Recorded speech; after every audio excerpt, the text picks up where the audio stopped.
Hello, everyone, and welcome into another episode of the Sports Hub. I, of course, am Jacob Sennholz, and joining me today is Malik Jackson and Alex Strouf. Guys, hello, how folks. have your weeks been so far? It has been amazing. Everything has been going well.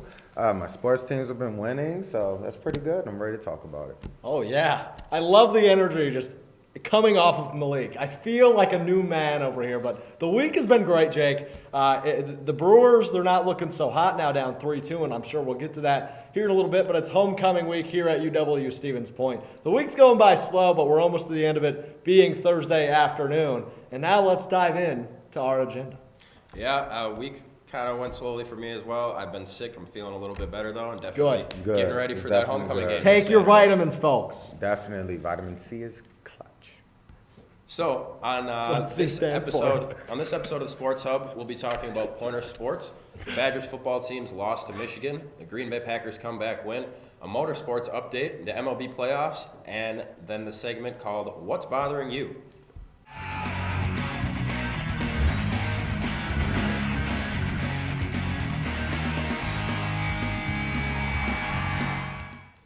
The Pointers football team lost 63-27 to the UW Lacrosse Eagles on Saturday. The Pointers were down by 43 at halftime and never really had a chance at the victory.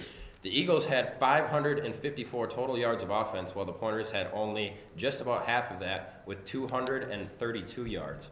Max Hero led the Pointers offense, completing 17 of 38 passes for 191 yards and 1 touchdown. Samaje Williams led the Pointers in rushing with 27 yards on 8 carries. Christian Almonte led the Pointers in receiving with 6 receptions for 80 yards. The Pointers now find themselves at 2-4 on the season. So guys, what are your thoughts about this game? And more importantly, what changes need to be made to make this team better? Yeah, so I guess we'll look at the big change going into this, what I would call a third-degree manslaughter in the loss to Lacrosse. I don't know where Detroit came from. I'm thinking Packers over here. But nonetheless, third quarterback that started the game this year for the Pointers. So changes are already being made under the direction of Greg Breitbach, the first-year head coach for the Pointers. You had Urbanski, you had Neubauer, now you go the direction of the freshman Max Harrow. He looked good, but 20 incomplete passes when you're only throwing 37 of them, well, you might want to fix something there. But obviously a lot of things need to be fixed under the direction of Breitbach and company here in Stevens Point. I've preached it again. I've preached it time and time again, so I will preach it again. A first-season head coach, a really late hire, he's trying to figure out and iron out details of this team because he comes in, he didn't recruit 99% of these players that are here. He didn't know, the systems that this team was running because he hasn't been here since, 2006, I think, the last year when he was an assistant here in Stevens Point. So still trying to iron out details both offensively and defensively with a small coaching staff. But this is obviously not a great step, being absolutely dominated by Lacrosse, but hopefully a better matchup this week against Stout. Yeah, and as is what usually happens, when a new coach comes in, you never really see the capability of that coaching staff until maybe 2 or 3 years down the line. Yeah. Because as you mentioned, Alex, he's not playing with his own recruits. Right. He did come into the offseason kind of late. And the quarterback play for me is something that they really have to nail down, who's going to be their starter for the rest of the year and then going into next year. Because Neubauer and Urbanski, both still juniors, so they should be around next year yet. And if you're going to go in the direction of the freshmen, I think you should. You're building for the future, right? Right. So you should make that choice and stick with it. That's just my opinion. What do you think, Malik? I think that they need to improve on everything all around, including the coaching. Like you said, that he just came into a system that he really didn't have any recruiting or anything in that type of manner to help it out. But I'm going to focus on the defensive end. I mean, you gave up 500 yards, 554 total yards. I mean, that is. I can't even believe that even happened. You have to regroup, try to get back together because you also lost 2 fumbles also. So it's like, what are you doing? And then they also allowed a return kick off of a kickoff. It's like, what's going on with the special teams? What's going on with the defense? You have to improve on these things. It has to come from leadership roles inside of the system. You have to implement some things into the players where they can be positive and know that they can progress and do better for the rest of the season. That's well said, but I think the point that we really haven't even mentioned outside of me calling it a third-degree manslaughter is that these teams are in two very different spots. Lacrosse has been on the come up for a couple of years, and they're looking toward the top of the WIAC right now. While Stevens Point, they're on the exact opposite. They're on the come down and now in a rebuilding process. So in a game like this, you expect things like this, especially when you play Lacrosse, Oshkosh, Whitewater. You're going to expect absolute blowouts. And I mean, this game, as mentioned, Jake, was over a half. I mean, so you come to expect things like this when you're a rebuilding team and you're taking on these teams that are the peak of Division III college football. So again, it's all about the rebuild, and that starts in year one with Greg Brightback. I do agree with a lot of what Malik said, though. There needs to be work done pretty much every area of this team. Right. So the Pointers return home this weekend to take on UW Stout in the annual homecoming game. The Pointers women's volleyball team fell to the 15th ranked Eau Claire Blue Golds in 4 sets on Saturday. The Blue Golds took an early 2-0 lead against the Pointers. However, the Pointers avoided the sweep by winning the 3rd set 25-21. The Pointers had a 22-20 lead in the 4th set, but then the Blue Golds got 5 straight points to win the set and the match. Both April Gale and Ellie Adams had double-doubles in the match, but their performances weren't enough to help the Pointers get the victory. April Gale led the Pointers with 17 kills and 17 digs in the match. They are now 16-10 on the season. So, what can we learn from the Pointers, or what can the Pointers learn from this tough loss against the 15th ranked Blue Golds this weekend? Yeah, let me dive into this a little bit. I think a point that needs to be mentioned: the Pointers scored more than 20 points in all 4 of those sets. So this was a close game through and through against a top team. And the Pointers are looking to get there. You know, their core is juniors and under. Ellie Adams is a sophomore, her 11th double-double of the season to match up with April Gale's, whatever it was, 300th double-double of the season, because it seems every game she plays, she's getting a double-double, is Gale. And yeah, she is very good, Malik. So that said, I don't know if the WIAC championship or anything of that sort is really in sights right now, but maybe a playoff berth and continuing to build on what they've accomplished so far. 16-10 doesn't look like a good record, but this is a very good team. And, Ellie Adams, as mentioned, April Gale, Tara Emmy, Rachel Hine, etc., Emma Peterson, the freshman libero. I mean, these pieces are still building and becoming better and better each game. And this team is still very, very good and always in the competition. 20 points in all 4 of the sets, although they did lose 3-1, is still an impressive statistic to look into. Yeah, and you kind of just addressed it a little bit there about their chances of winning the WIAC this season. I guess I don't really see it either, but this team is a good team, and as you mentioned, Alex, they've been competitive in most of the games. Even the ones that they've lost, they're scoring over 20 points, and they have great players, obviously. So if the team can make it into the playoffs, even though you're not WIAC champions, I don't see any reason they don't have a deep run. What about you, Malik? I felt the same way what Alex said. Even with that stat, they scored 20. I mean, that's pretty immaculate, and they're going up against a number 15 team. And yeah, Eau Claire, probably I don't think there will be much of a contest. They'll win the WIAC, I think, just because they've been so darn good all year long. But to see Stevens Point hang in there, that's what's important. Yeah, that's what gives you hope. The grittiness is very key in that. Gritty. So the Pointers look to rebound this weekend at the Elmhurst College Tournament. After a quick commercial break, we'll be back with your Motorsports update and all things Badgers and Packers football.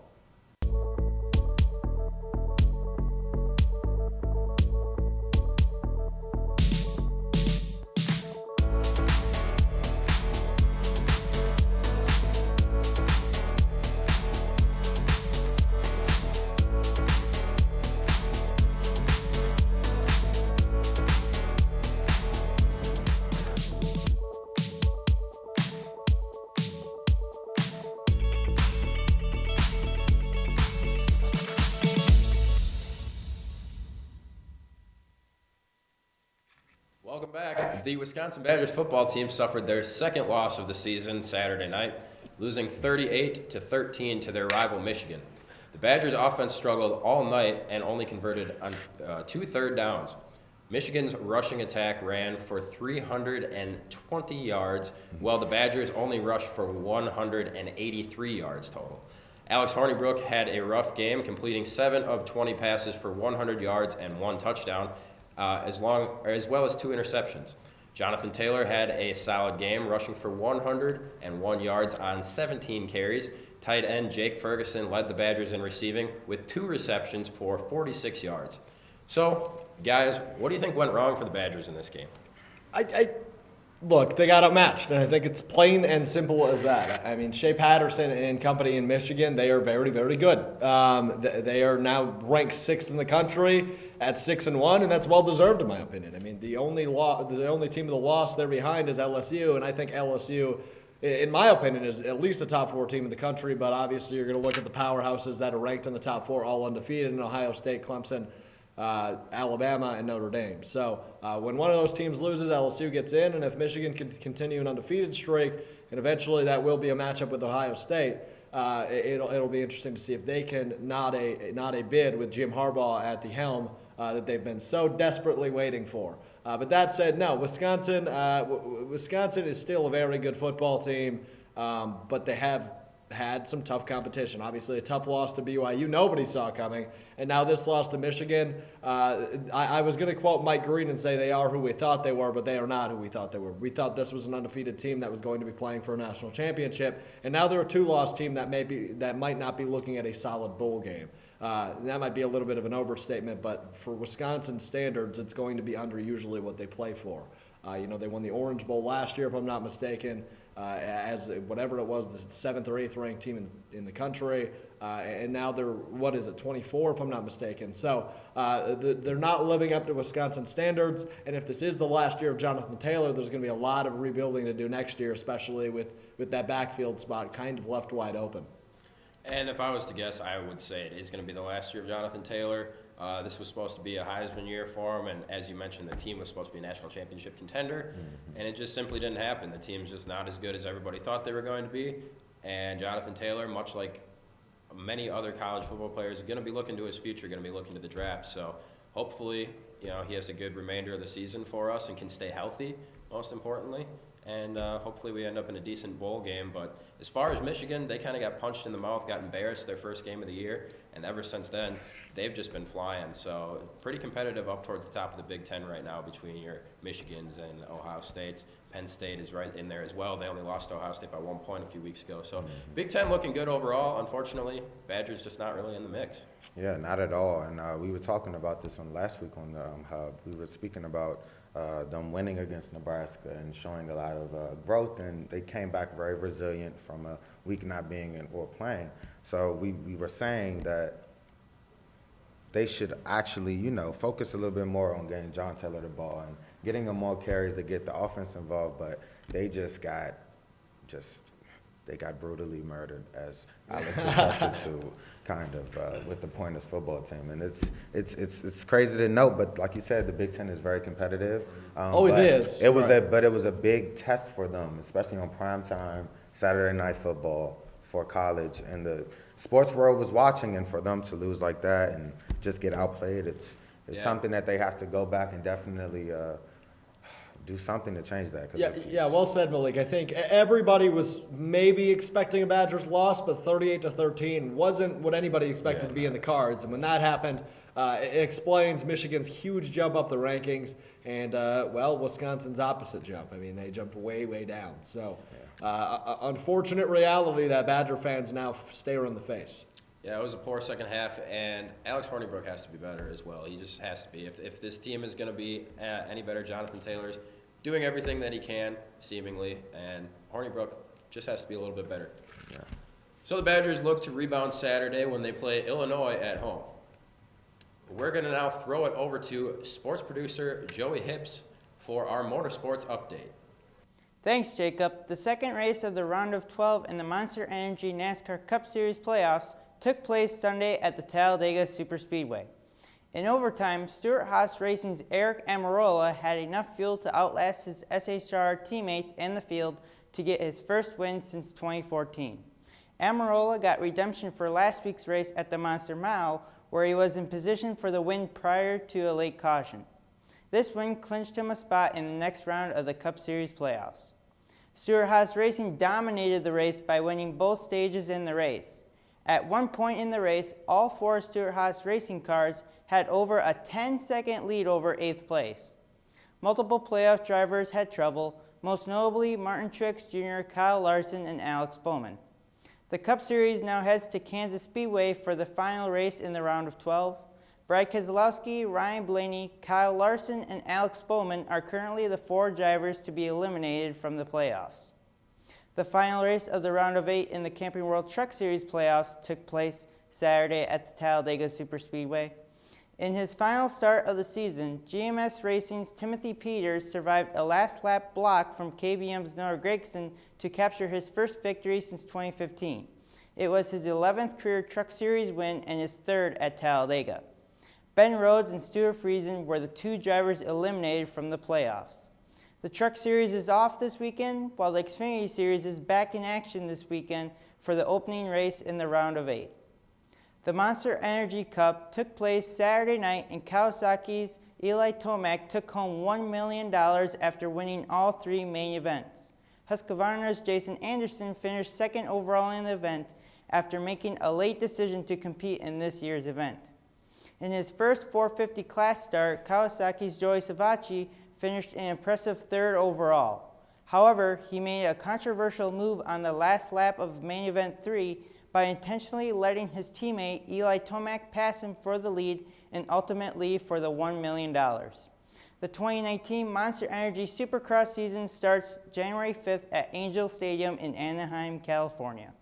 That is all I have for this week's Motorsports Update. I'll now send it back to our host, Jacob. Thanks, Joey. On Monday night, the Green Bay Packers came back to win 33-30. I was at that game. They were playing the San Francisco 49ers. Mason Crosby hit the game-winning 27-yard field goal as time expired. The game-winning field goal was set up after C.J. Beathard threw an interception with 1:55 left in the game. On the final drive, Aaron Rodgers and the Packers offense marched down the field to set up Mason Crosby's game-winning field goal. After having the worst game of his career last week, Crosby rebounded with a perfect game, making all 7 of his kicks.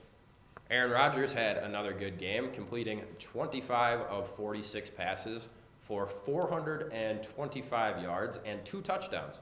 For the 4th straight game, Aaron Jones led the Packers in rushing for 41 yards on 8 carries. Devonta Adams had another big game with 10 receptions for 132 yards and 2 touchdowns. So, guys, what can we learn from this Packers game? Let me hit a couple notes real quick. Number 1, 3 notes in particular. Number 1, I'll do offense, I'll do defense, I'll do special teams real quick. Number 1, offensive note. Jake, I got to call you out. You just called that a good game from Aaron Rodgers. Aaron Rodgers took out his magic wand, pulled a rabbit out of his hat, and single-handedly drove the Packers offense down the field to set up Mason Crosby, who I will get to in a second. But good game, very much so, an understatement. Aaron Rodgers is the one bright spot of this Packers team because this Packers team overall not looking too hot. But Aaron Rodgers, he's same old, the old Cali boy with long hair that we remember from 2005. That said, defensively, the defensive backfield, again, not looking terrific. Kevin King in a big game, a forced fumble and an interception, that aforementioned interception that ended up setting up the game-winning drive. So good to see somebody at least getting a small piece of the compliment cake, if you will.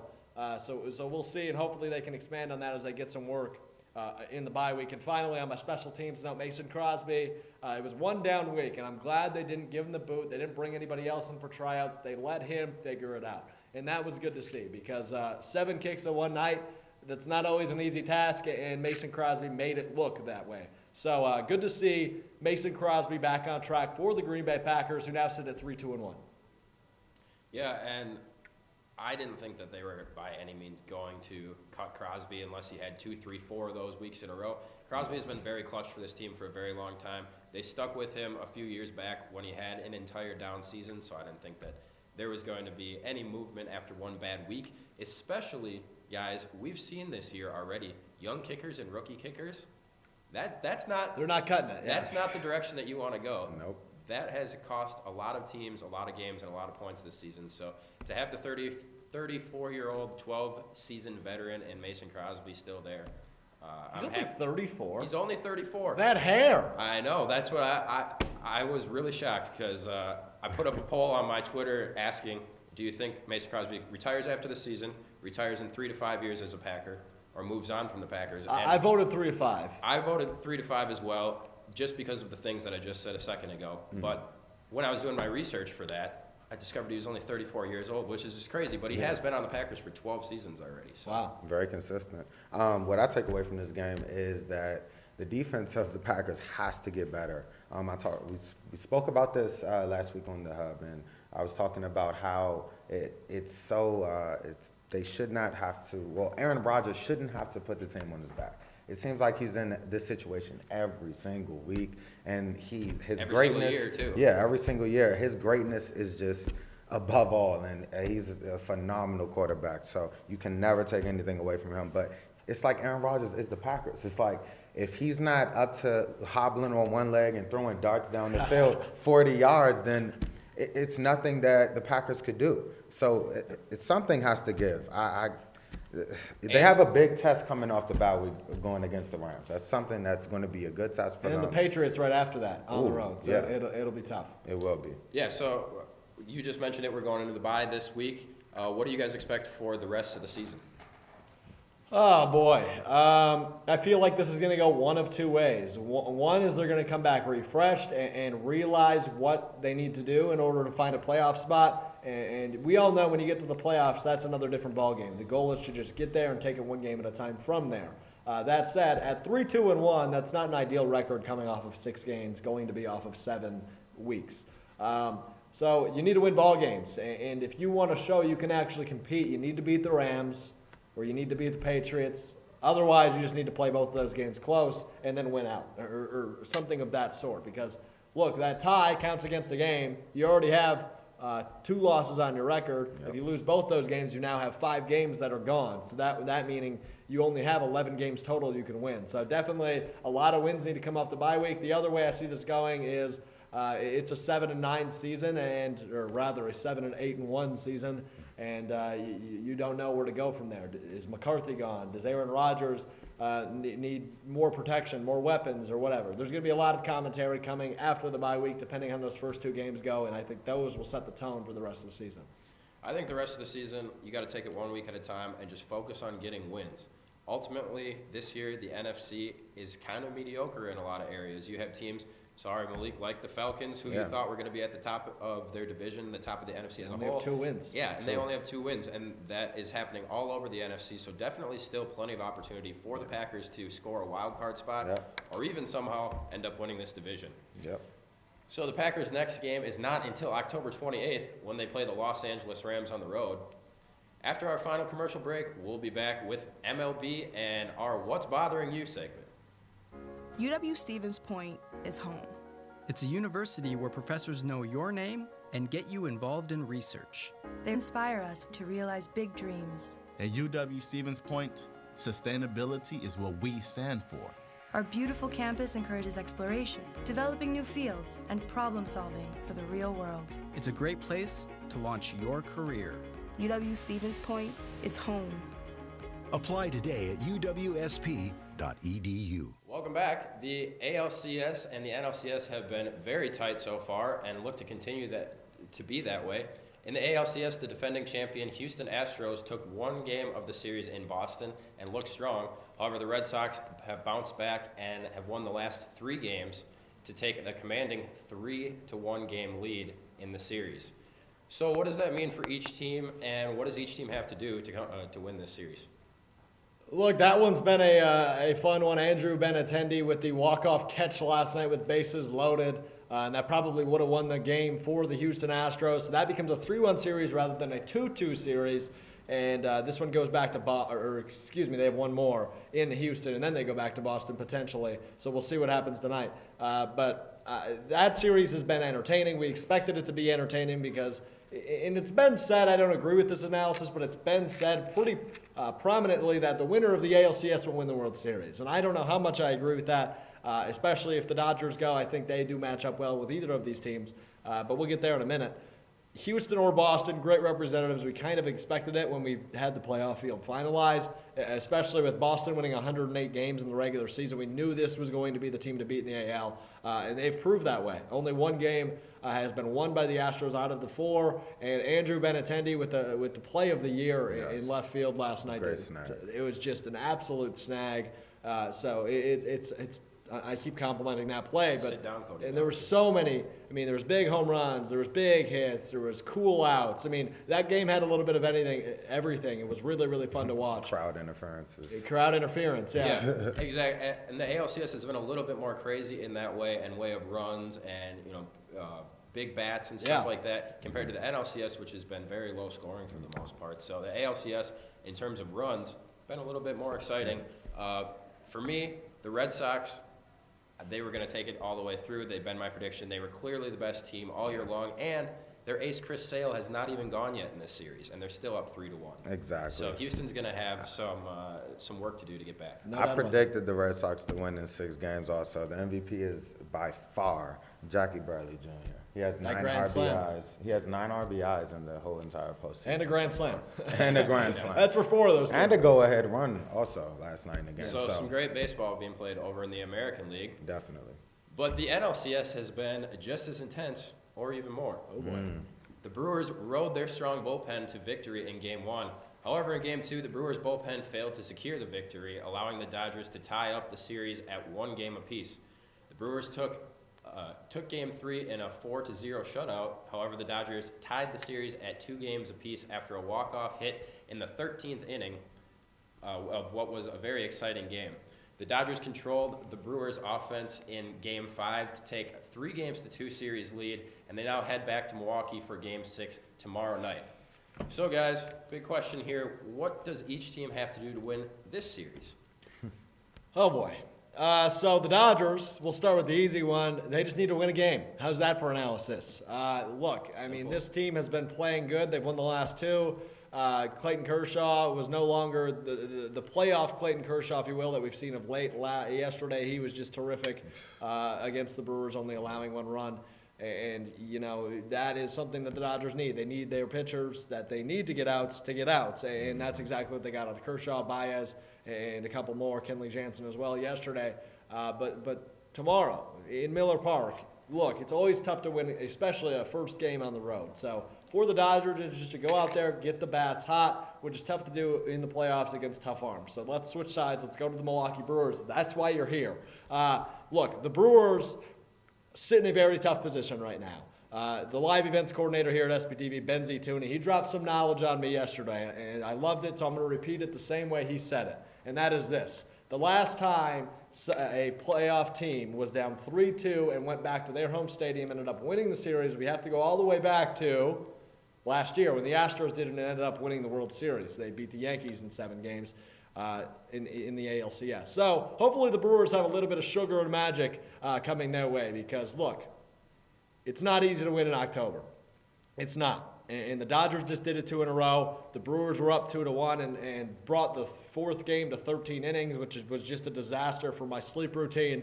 But nonetheless, it has been a super entertaining series, and we can only hope both series go to 7. I would love to see both in 7 because this has been some really, really entertaining baseball in both the NL and the AL. Yeah, so Malik, obviously this series not over. As Alex just said, a team just did last year what the Brewers have the opportunity to do this year. For me, though, I don't know if you agree with this, but I think the Brewers in the first 4-5 innings, they have to find a way to put a bunch of runs on the board. They can't keep waiting until late in the game to either try and get that extra run because the game's tied or because they're down by a run or 2.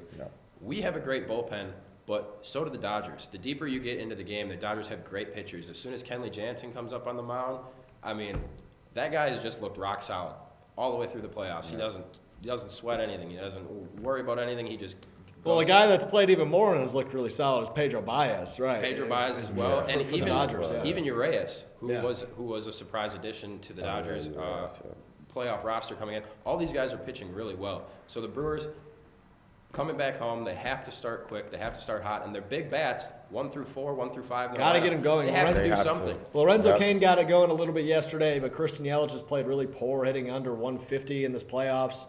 Ryan Braun, I mean, he's been pretty good. He's been okay. Ryan Braun has been hitting 278, but even with that average, the 1 through 5 spot for the Brewers, hitting less than 170. Less than 170, even with that incredible percentage by Braun. So definitely some work to do for the Brewers, but as we mentioned, it can be done. It's October. It is. So Game 5 of the ALCS is tonight at Minute Maid Park, while Game 6 of the NLCS is tomorrow night at Miller Park. Now to wrap up the show, each one of us is going to spend a couple minutes talking about a sports topic that has been bothering us lately. So guys, tell me, what's been bothering you? I'm going to start off with the New York Giants organization and the whole media surrounding OBJ.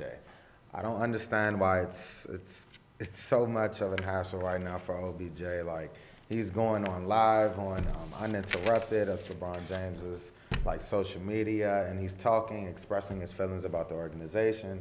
They just gave him a mega deal, making him one of the highest paid wide receiver.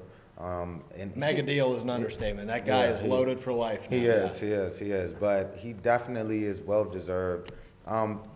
The organization keeps taking shots at him, but they gave him the money. So I think that it goes both ways in this, but it's a lot of things that's coming out with Beckham, and I just feel like the team has to understand where he's coming from. He doesn't want to lose games.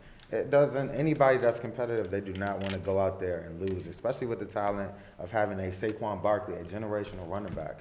It's like having Aaron Rodgers. It's very nerve-wracking. Exactly. It's like the rest of your team has to do better. The organization has to build around both of those key elements for Odell to shut up and for him to actually focus and do what he does best, which is catching one-handers. So I think that's rather important, and it's been bothering me. So hopefully the Giants get that together, and we'll see. Yeah, you're talking football, so I guess I will too. What's bothering me is the fact that people are not enjoying the parody that has been the NFL. I've said it time and time again, so here I go again, getting on my high horse and preaching this. This is the absolute craziest start to an NFL season I remember. We look at the contenders. You always have the Vikings who only have 3 wins. You always have the Packers who have 3 wins. You have the Falcons who have 2 wins. The Saints have gotten it back on track. Then you have the Chiefs and the Rams, who we expected to be pretty solid. The Patriots didn't start good. They're at 4-2 now. But the Steelers haven't been good. The Falcons haven't been good. The Panthers have been questionable. The defending Super Bowl champion Eagles are 500 through 6 games. Look, if you're not enjoying this because they're high scoring, defense hasn't been as great because offense has been great. But if you're not sitting back, relaxing, and enjoying the parody, you need to, because this is the absolute craziest start to an NFL season I remember, and I don't see it slowing down anytime soon. Upsets are happening every Sunday, at least 3 every Sunday through 6 weeks. At least 3 upsets, according to Vegas. Offense as well it's so hard this year. I love it. Exactly. So I'll leave you with 3 lines, my friends. Sit back, relax, enjoy the parody. That's all I got. I guess for me, I'll try and be kind of quick. There's 2 things that have been really bothering me. And Alex, I talked to your ear off about one of these already. But for one, it's the unfair coverage that the Brewers are getting. Last night, after the Dodgers beat the Brewers pretty handily, the cameras panned back to the FS1 studios, and literally every panelist just had the biggest smile on their face. Big Papi, A-Rod, even Kevin Burkhardt, who has a good relationship, a close relationship with the Brewers. He's done tons of games for us. They were just so happy as could be, talking about how much success that the Dodgers are going to have in their bounce-back game and this and that. And they were just so happy that the Dodgers are in position to now go to the World Series. And I just don't understand why. They were just there last year. The Brewers are the better story. The Brewers have the NL MVP. The Brewers may not ever make it back there again, ever. And the Dodgers pay the 3rd most on payroll to anybody in the entire league. The Brewers are 2nd or 3rd to last. They're just a much better story and a much more likable, a better team all around. And the Dodgers were just there last year. I just don't understand. Besides for the network ratings, which is a totally different, I understand all that. But look, I don't think that's what they're concerned about, but I just want to throw a little Joe Buck quote at you. I love every team besides yours. It's yeah, I don't know. Just with those baseball guys, it just seems so much more. Even when the Brewers won, they weren't given the compliments and the analysis the same way to the Brewers that they are when the Dodgers win. So that bothers me. The other thing that really, really, really bothers me is that Canelo Alvarez just signed a deal for $375 million. Oh my goodness, for 11 fights, right? For 11 fights. No other boxer ever has made that kind of money, ever, besides for Floyd Mayweather, and he did it a completely different way. He never signed a contract for $365 million. He never did it that way. Yeah, Floyd. And it just really bothers me that one of the GOATs, one of the greatest of all time, Triple G, got screwed over last month in a fight, and now Canelo Alvarez not only has Triple G's rightful title, You don't but know he what now he's has talking about. $375 million You have in his no idea what pocket. he's talking about. Everyone knows what I'm talking about because Boxing is a dying is sport. awesome. It's great to have postseason baseball in the Midwest, as Mike Tirico said. That is true too, and boxing's awesome. So, that's all we have for today's show. I'd like to thank Alex and Malik for joining me, and a big thank you to our technical staff for all their hard work to make this show Big possible. Mike! Be sure to check us out on Facebook at SPTV UWSP Television, or follow us on Twitter at SPTV_UWSP. Also visit the UWSP homepage to locate all of your Pointer athletic information. And of course, we will see you next week on the Sports Hub.